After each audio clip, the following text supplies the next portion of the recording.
How can one reckless decision lead to a life-changing delivery at your own front door? What if, after months of believing I deserved more, I found myself facing the wife of the man I thought was mine, while my own husband served me divorce papers? Before you judge, let me tell you how I ended up here, with my world unraveling in front of everyone. Before we dive deeper into this story, I have one small request. Please subscribe, drop a like, comment, and hit that hype button to boost this channel so more people can discover these incredible stories. My name is Ottilie Vance, and I used to believe I was a good person.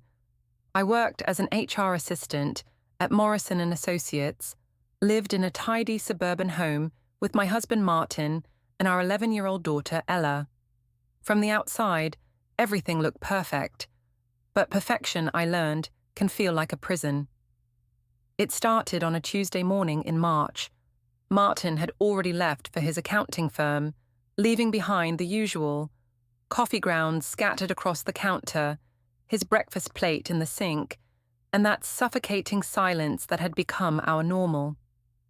Ella sat at the kitchen table, picking at her cereal while scrolling through her phone. "Mum, can I stay at Grandma Glory's this weekend?" she asked without looking up. "Why would you want to do that?" I snapped, immediately regretting my tone. Ella shrugged. "I don't know. It's just quieter there." Quieter, as if our home was some kind of war zone. But wasn't it? Martin and I barely spoke anymore, and when we did, it was about bills, schedules, or Ella's school events. When had we stopped being a couple and become just roommates? At work that morning, I found myself staring at my computer screen, unable to focus on the employee handbook revisions that were due by noon. The office buzzed with its usual energy, phones ringing, keyboards clicking, the coffee machine gurgling in the break room. But I felt disconnected from it all, like I was watching life happen through glass. "You look like you need a vacation," said a voice behind me. I turned to see Simon Redding, the new marketing consultant who'd been working with our firm for the past month.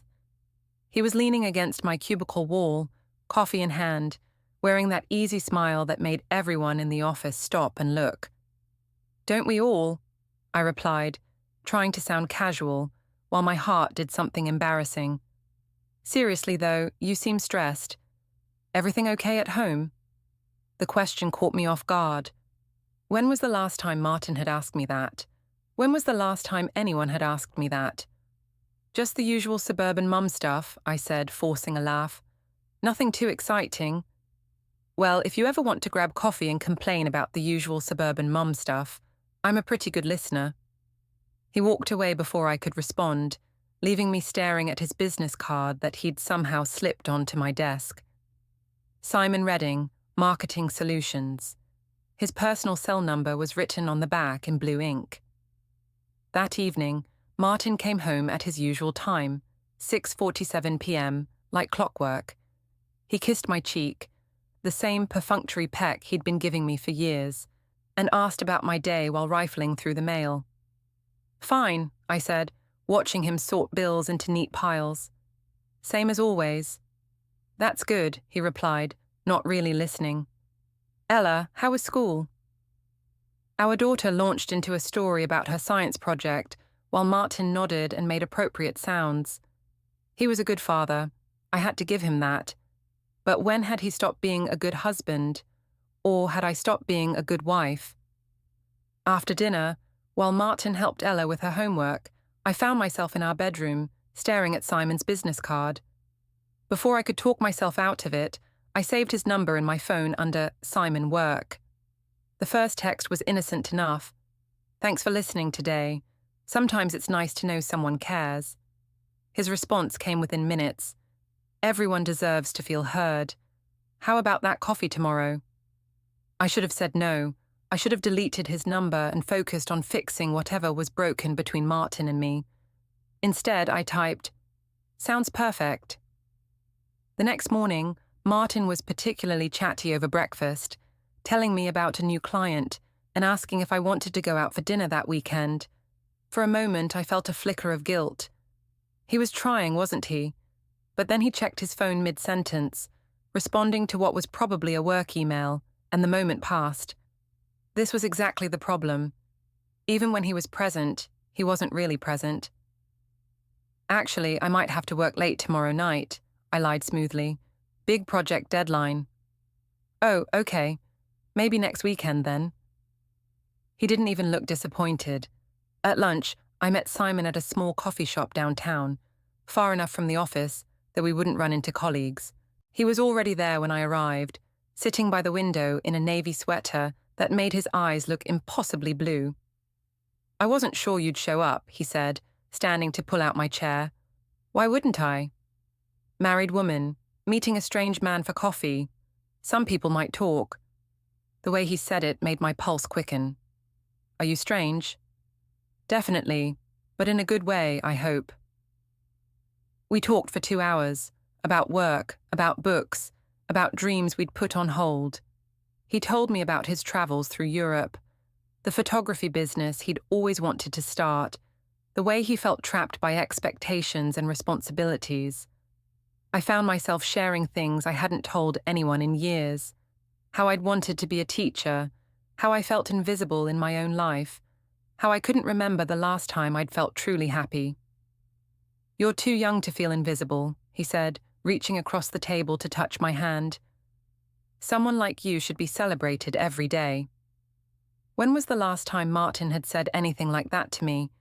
When was the last time he'd really looked at me, not just glanced up from his phone or computer? That evening, Martin noticed my mood. You seem different, good different, happy. I felt a stab of guilt mixed with defiance. I had a nice day at work. Is that so unusual? No, of course not. I'm glad. You've seemed stressed lately. If he'd really been paying attention, he would have known I'd been more than stressed. I'd been drowning, and he'd been too busy organizing his sock drawer and balancing his checkbook to notice. Over the next few weeks, my coffee dates with Simon became regular occurrences. We texted throughout the day. Nothing inappropriate, just friendly conversations that made me feel alive again. He asked about my dreams, my opinions, my feelings. He made me laugh. He made me feel seen. At home, the contrast became more stark. Martin's routine never varied. Up at 6:30, shower, coffee, work, home by 6:47, dinner, help Ella with homework, watch the news, bed by 10:30. Weekends were for grocery shopping, yard work, and visiting his mother Glory, who had never really warmed to me despite 15 years of marriage. You're on your phone a lot lately, Martin observed one evening as I responded to a text from Simon. Work stuff, I said, not looking up. At 9 p.m. Some of us don't have the luxury of leaving work at work. It was unfair, and I knew it. Martin worked hard to provide for us, but I was tired of feeling grateful for being ignored.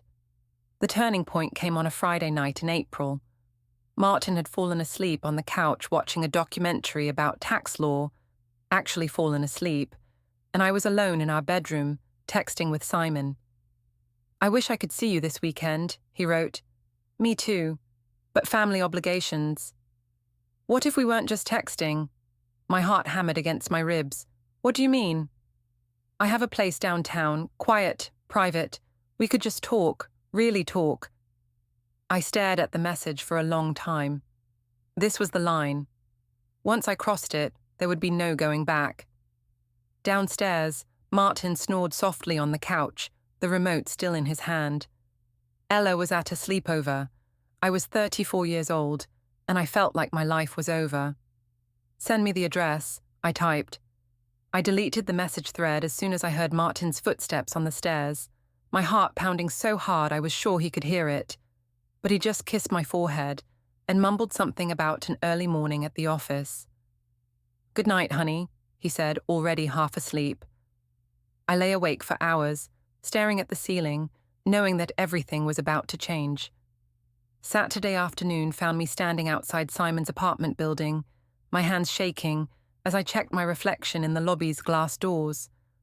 I told Martin I was going shopping with my friend Sharon.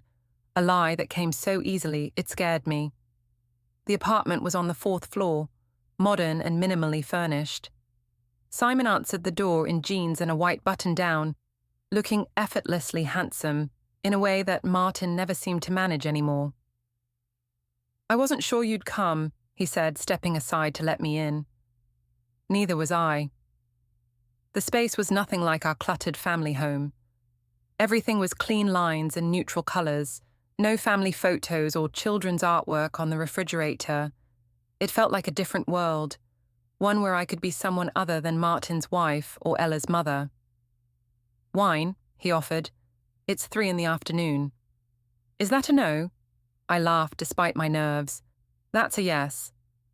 We sat on his couch, talking like we always did, but the atmosphere was charged with possibility. He told me more about his photography, showing me pictures on his laptop, landscapes from his travels, street photography from the city. They were beautiful, artistic in a way that made me feel sophisticated just by looking at them. "You're really talented," I said, leaning closer to see the screen. "You think so? My ex always said it was a waste of time." "Your ex was an idiot." He turned to look at me, and suddenly we were very close. "Oh, Tilly." "Don't," I whispered. "Don't say anything that will make me think too hard about this." When he kissed me, it was nothing like the routine pecks I got from Martin. This was desperate, hungry, like we were both drowning and had found air in each other. I thought about Martin, probably at home organizing his files, or watching golf, completely unaware that his wife was falling apart in another man's arms. Afterward, lying in Simon's bed while he traced patterns on my shoulder, I felt a mixture of exhilaration and terror. "I should go," I said, not moving. "Should you?" "My family. Your family doesn't appreciate what they have." It was exactly what I needed to hear. Martin took me for granted. He always had. When was the last time he'd looked at me the way Simon was looking at me now? When was the last time he'd made me feel beautiful, desired, important? Over the following weeks, I became expert at deception. I started working late more often, meeting Simon at his apartment or small restaurants across town.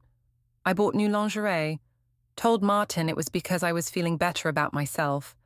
I started going to a gym, or at least, that's what I told him.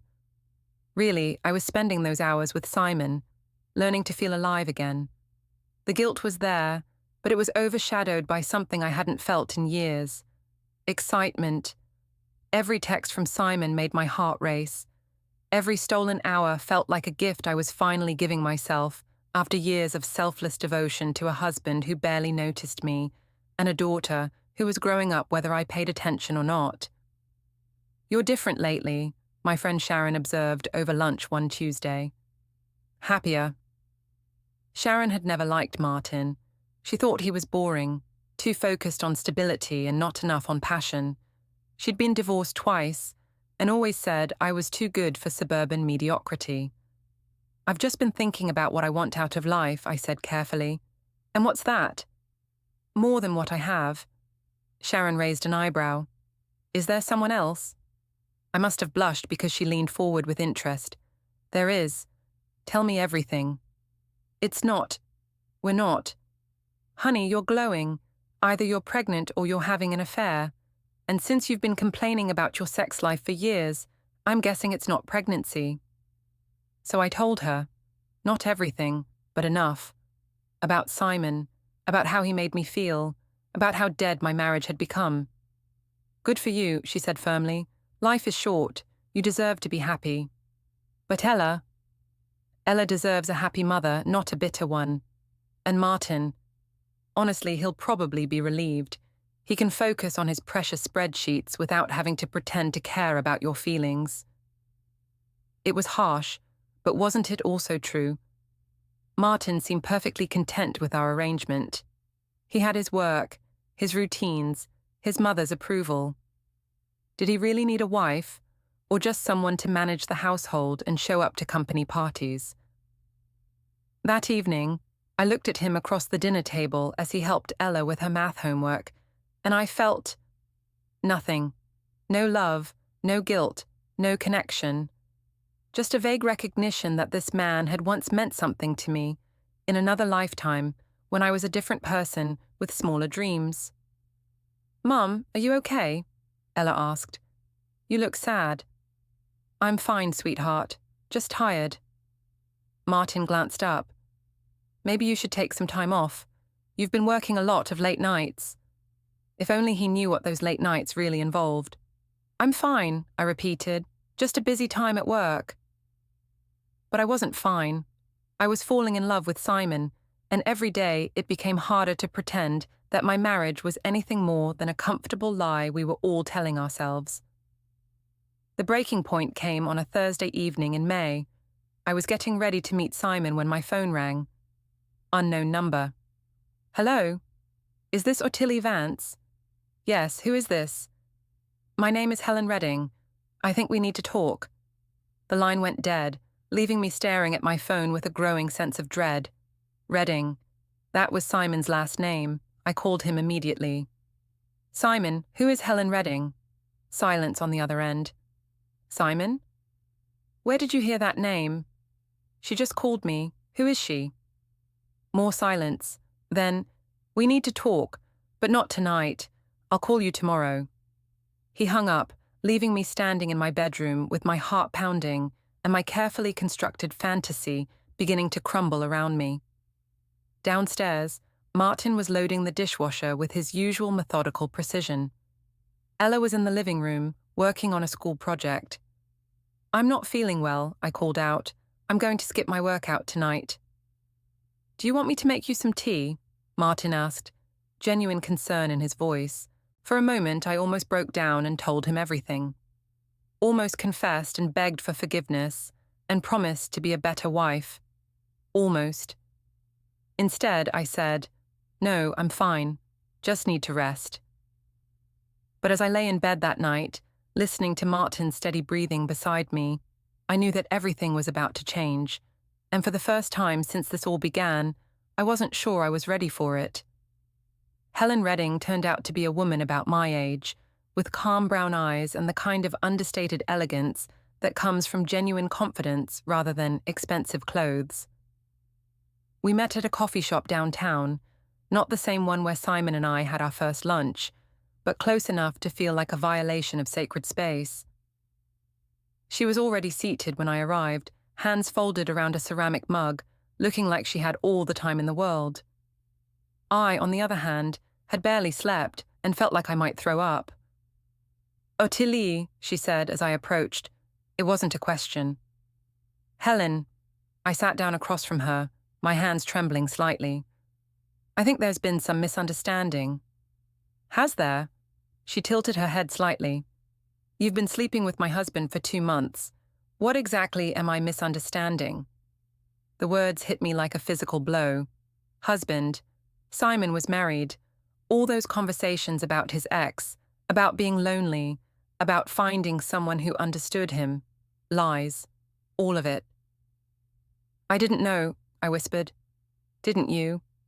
Her voice remained perfectly calm. "Did you ask? Did you wonder why he never took you anywhere public? Why he was always available during business hours but never on weekends? Why you'd never been to his real home?"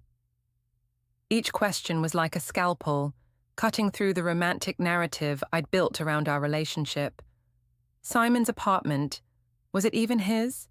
The careful scheduling, the secrecy I'd thought was exciting and necessary. It had all been about hiding me from his real life.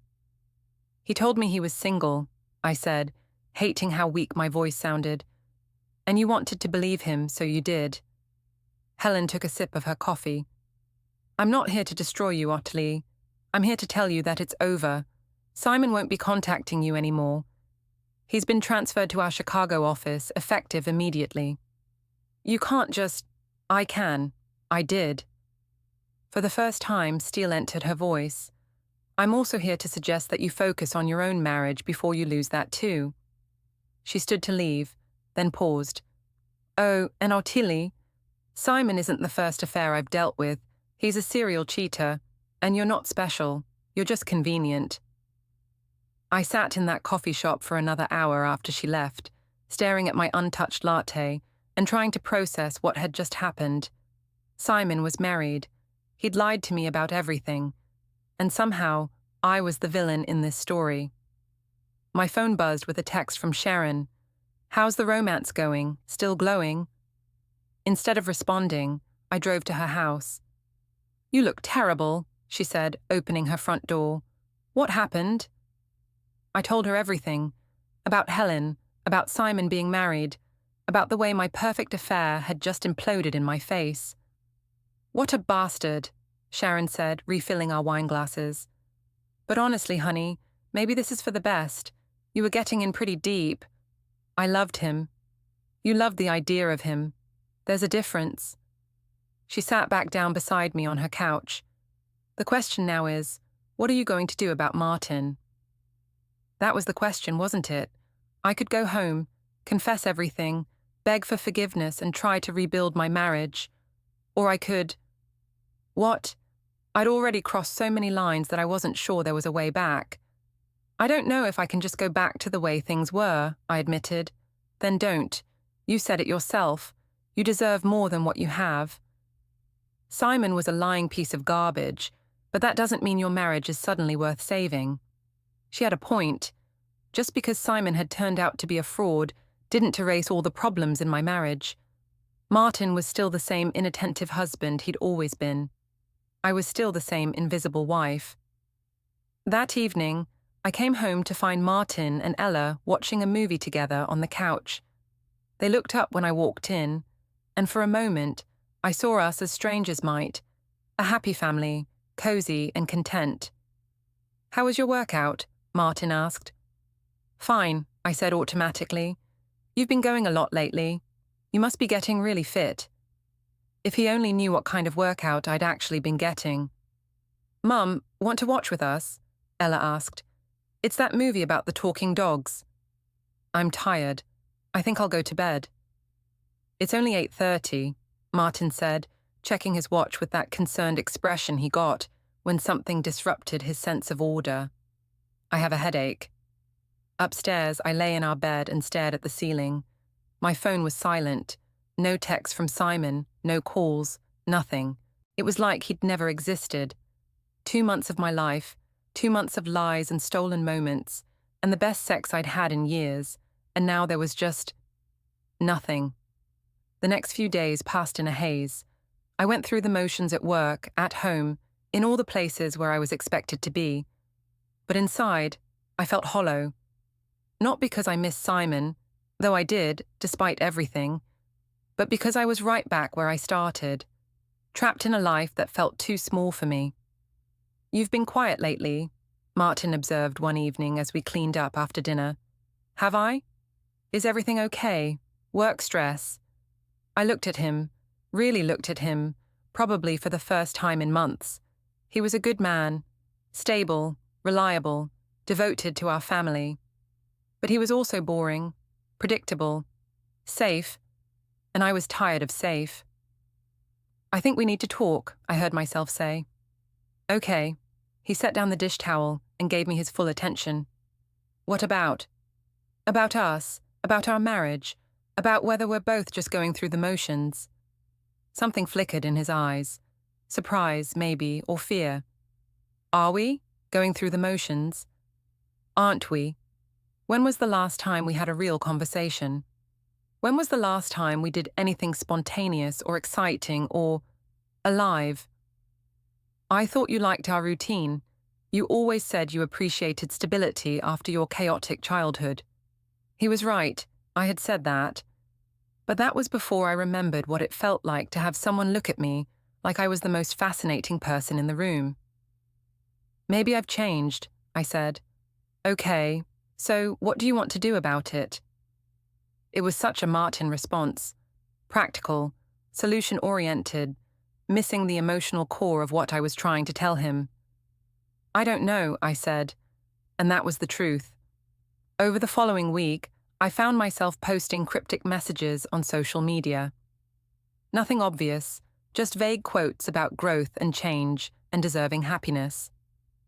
I started going out more with Sharon, staying out later, caring less about Martin's worried glances, and Ella's quiet questions about why I seemed different. "You're acting out," Sharon observed one night as we sat in a bar downtown, surrounded by people 10 years younger than us. "It's like you're a teenager rebelling against your parents." Maybe I am rebelling. Maybe I spent so many years being what everyone else needed me to be that I forgot what I wanted.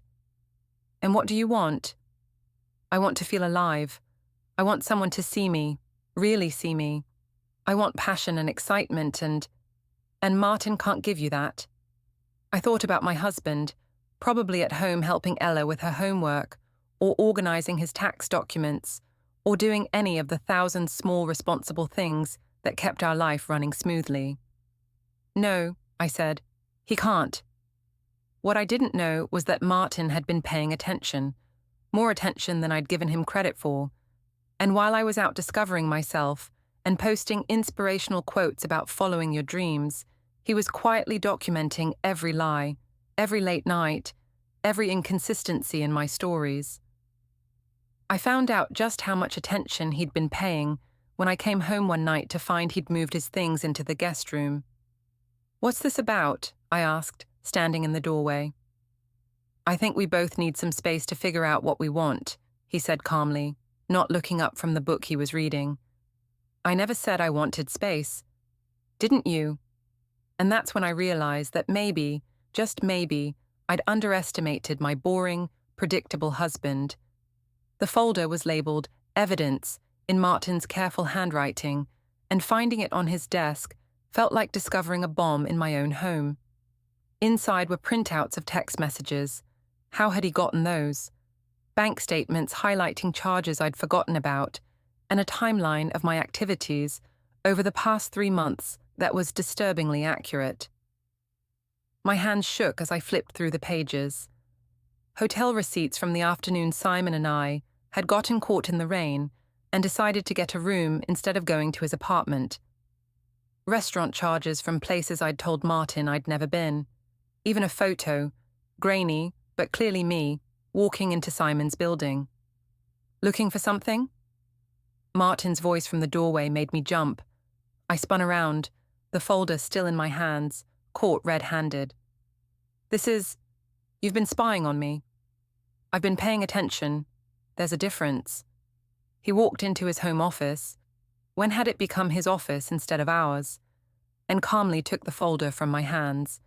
"You should be more careful about your digital footprint and your credit card statements. You had no right. I had every right. You're my wife. Or were, anyway." He sat down at his desk, looking at me with an expression I'd never seen before. Not angry, exactly. Just done. "How long, Tilly?" There was no point in lying anymore. 2 months. "Simon Redding." It wasn't a question, but I nodded anyway. "Married," he continued.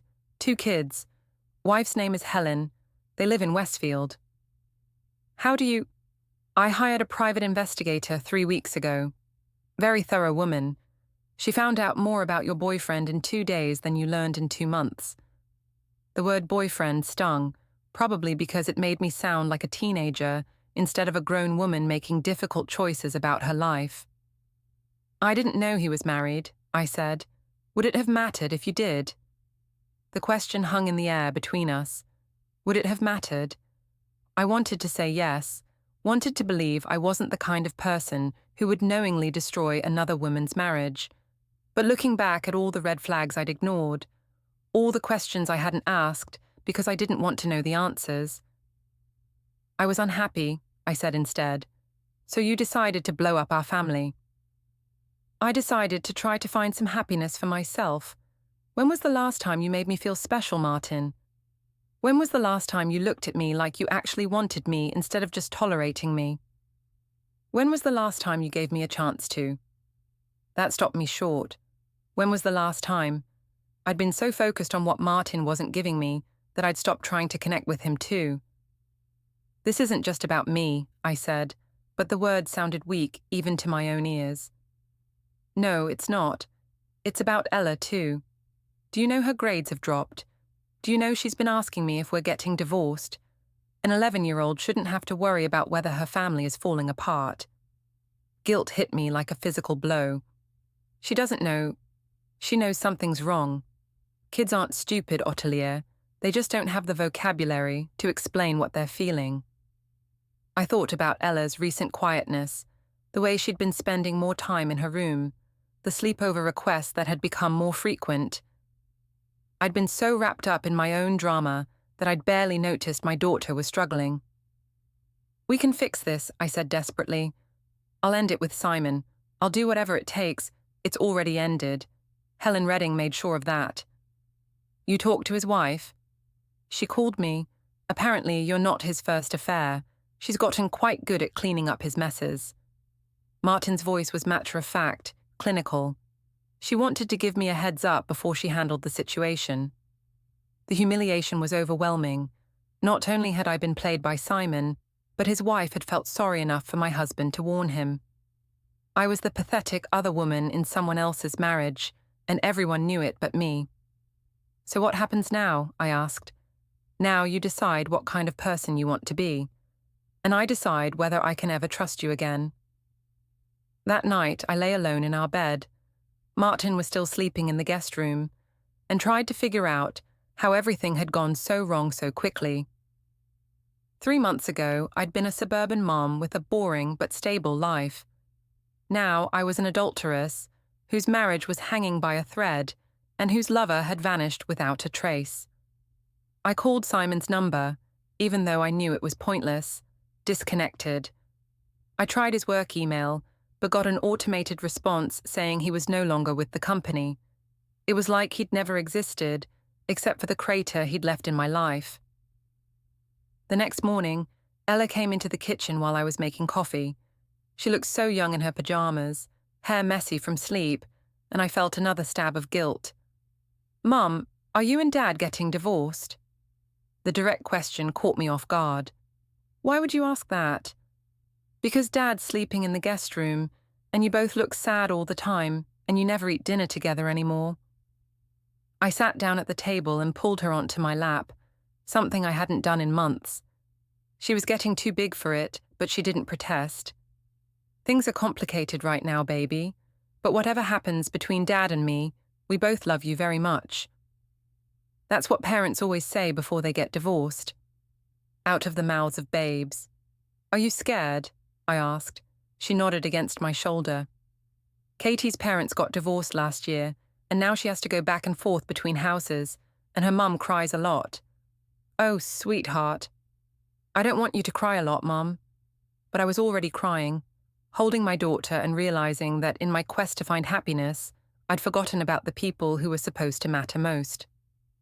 That afternoon, Martin's mother Glory showed up at our door. She was a small woman with steel-grey hair and the kind of backbone that had gotten her through 60 years of marriage and raising 3 boys. "We need to talk," she said, walking past me into the living room like she owned the place.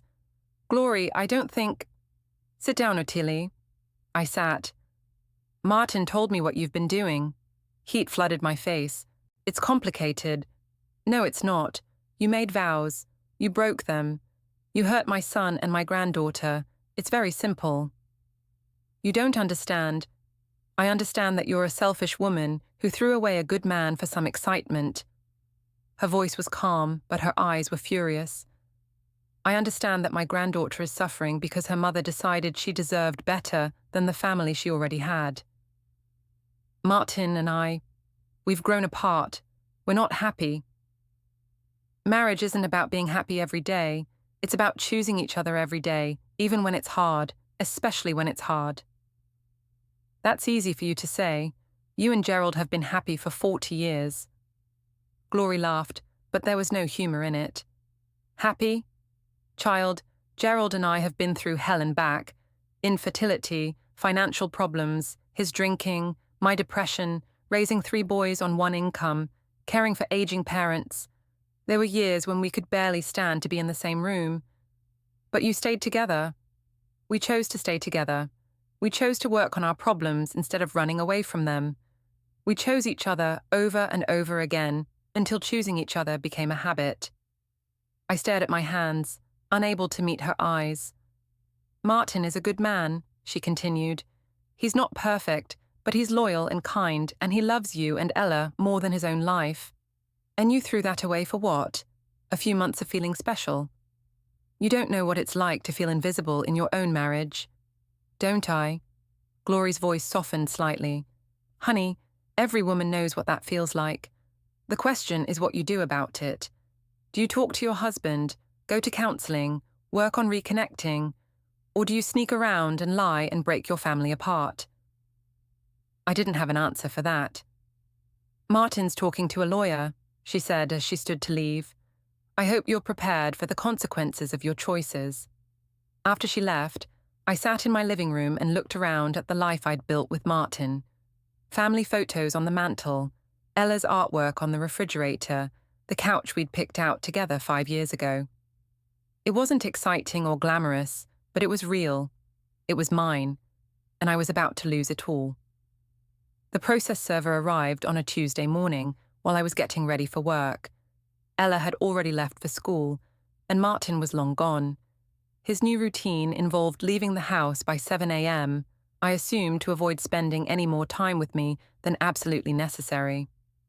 Ottilie Vance, the woman asked when I opened the door. Yes?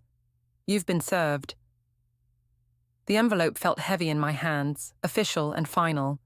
Inside were divorce papers, custody agreements, and a petition that laid out Martin's case in stark legal language. Adultery, abandonment of marital duties, emotional distress caused to the minor child. I sank onto the couch, papers scattered around me, and tried to process what I was seeing. Martin was asking for primary custody of Ella, citing my unstable behavior and compromised judgment. He wanted the house. He wanted spousal support, from me, since I'd been the higher earner during the early years of our marriage when he was building his practice. My phone buzzed with a text from an unknown number. Now you know how it feels. Helen. She'd been watching, waiting for this moment. Simon's wife had orchestrated my downfall as efficiently as she'd probably orchestrated his transfer to Chicago. I was just another mess she'd cleaned up, another woman who'd thought she was special enough to steal her husband. I called in sick to work and spent the day reading through the legal documents, trying to understand how my life had become something that required lawyers and court dates. The evidence Martin had compiled was damning. Not just the affair, but months of neglect, lies, and what the papers called willful abandonment of family responsibilities. When Ella came home from school, I was still sitting on the couch surrounded by legal documents. Mom, what's all this? I quickly gathered the papers. Just work stuff, baby. How was school? Boring. She dropped her backpack and studied my face. You look sick. I'm fine, just tired. But I wasn't fine. I was facing the complete destruction of my life, and I had no one to blame but myself. That evening, Martin came home with Chinese takeout, something he'd never done in all our years of marriage. He was full of small surprises lately, now that our marriage was ending. We need to talk, he said, setting the food on the kitchen counter. About the papers, about how we handle this with Ella. I looked at our daughter, who was pretending to do homework while obviously listening to every word we said. Maybe we should discuss this privately, I suggested. No. Martin's voice was firm. Ella's old enough to understand what's happening. She deserves honesty. He sat down at the kitchen table and gestured for both of us to join him. Ella looked between us, her eyes wide and worried. Your mum and I are getting divorced, Martin said gently. It's not your fault, and it doesn't change how much we both love you. Is it because Mom has a boyfriend? Ella asked quietly. The question hit me like a slap. Ella, I heard you talking to Aunt Sharon on the phone. You said you were in love with someone who wasn't Dad. Martin and I exchanged a look. How much had our daughter heard? How much had she been carrying around, trying to make sense of her parents' failing marriage? Yes, Martin said when I couldn't find words. Your mom made some choices that hurt our family, but the problems in our marriage aren't your responsibility to fix or understand. Are you mad at Mom? I'm disappointed and hurt, But I'm not angry anymore. Anger takes too much energy. I stared at my husband, soon-to-be ex-husband, and realized I'd never seen him more clearly. This wasn't the boring, predictable man I'd convinced myself I'd outgrown. This was a man with enough strength to hold our family together, even as I tore it apart. "Will I have to choose who to live with?" Ella asked. "The court will decide what's best for you," Martin said. "But no matter what happens, you'll always have both of us." That night, after Ella had gone to bed, I found Martin in his office, working on his laptop. "I want to fight the custody arrangement," I said. He looked up from his screen. "On what grounds?" "I'm her mother. You're also the parent who's been emotionally absent for months while having an affair." "That's over. I told you I'll do whatever it takes." "It's too late, Ottilie." His voice was tired, not angry, just tired. "I can't trust you anymore, and if I can't trust you, how can I trust you with our daughter's well-being?" "She needs her mother. She needs stability. She needs parents who put her first. You've proven that when things get difficult, you run. What happens the next time you're unhappy? What happens when some other man makes you feel special?" I wanted to argue, to insist that I'd learned my lesson, that I'd never make the same mistakes again. But how could I make promises when I'd already broken the most important ones? "I love her," I said weakly. "I know you do. But love isn't enough if you can't act like it." The next few weeks passed in a blur of lawyers and mediations and conversations that felt like negotiations for my own life. Martin was fair but firm. I could have Ella every other weekend and one evening per week. I could keep my car and half our savings. But the house, our home, would stay with him and Ella. "It's her stability," his lawyer explained. "Same school, same neighborhood, same bedroom. The court prioritizes the child's need for consistency." My own lawyer, a sharp woman named Patricia Chen, was blunt about my chances. "Adultery cases are hard to win, especially when there's a child involved. Your husband has documented evidence of the affair and its impact on your daughter. Unless you can prove he's an unfit parent, which you can't because by all accounts he's father of the year, you're not going to get primary custody. So that's it. I lose everything. You chose to have an affair. Actions have consequences." On the day of the final hearing, I sat in the courthouse waiting room and watched Martin with his lawyer, calm and prepared. He'd lost weight over the past few months, and there were new lines around his eyes, but he looked resolved, like a man who'd made peace with a difficult decision. "Ottilie?" A familiar voice made me turn. Helen Redding stood behind me, elegant in a navy dress and pearls. She looked like she was attending a business meeting, not the destruction of someone's life. "What are you doing here?" I asked. "Making sure justice is served." She sat down beside me, uninvited. "I want to see this through to the end." "You've already won. Simon's gone. My marriage is over. What more do you want?" "I want you to understand that actions have consequences. I want other women to see what happens when you think you can take whatever you want without considering who gets hurt." "I didn't know he was married." "You didn't want to know. There's a difference." She turned to look at me directly. "You know what the saddest part is? You had everything I would have killed for. A faithful husband, a beautiful daughter, a stable home, and you threw it all away for a man who's done this to at least 6 other women that I know of." 6? Simon is a predator. He targets married women because they're vulnerable and unlikely to make demands. You weren't special, Ottilie. You were just easy. The words cut deep because they were true. I had been easy. I'd wanted so desperately to feel desired that I'd ignored every red flag, believed every lie, justified every betrayal. "Mrs. Vance." A bailiff appeared in the doorway. "We're ready for you." As I walked into the courtroom, I caught sight of Martin's family in the gallery. Glory sat in the front row, her face impassive. Jude, Martin's younger brother, gave me a look of such disappointment that I had to turn away. Even my own father was there, sitting alone in the back, looking older than his 66 years. The hearing itself was mercifully brief. Martin's lawyer presented the evidence methodically. The affair, the lies, the impact on Ella, my pattern of selfish behavior that prioritizes personal gratification over family stability. When it was my turn to speak, I stood up and looked at the judge, a stern woman in her 50s who'd probably seen 1,000 cases like mine. Your Honor, I made terrible mistakes. I hurt my family and I broke my marriage vows. But I love my daughter and I want the chance to be the mother she deserves. Actions speak louder than words, Mrs. Vance, the judge replied. And your actions over the past several months suggest that when faced with difficulty, you choose to abandon your responsibilities rather than address them.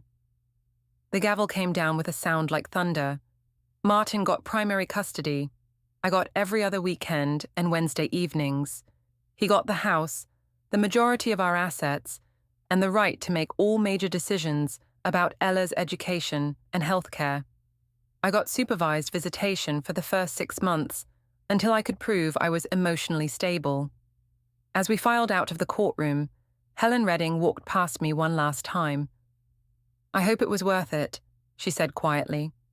I watched my family, my former family, leave together. Martin had his hand on Ella's shoulder, guiding her through the crowd of lawyers and court officials. They looked like they belonged together, like a complete unit that had never needed me at all. Outside the courthouse, my father approached me.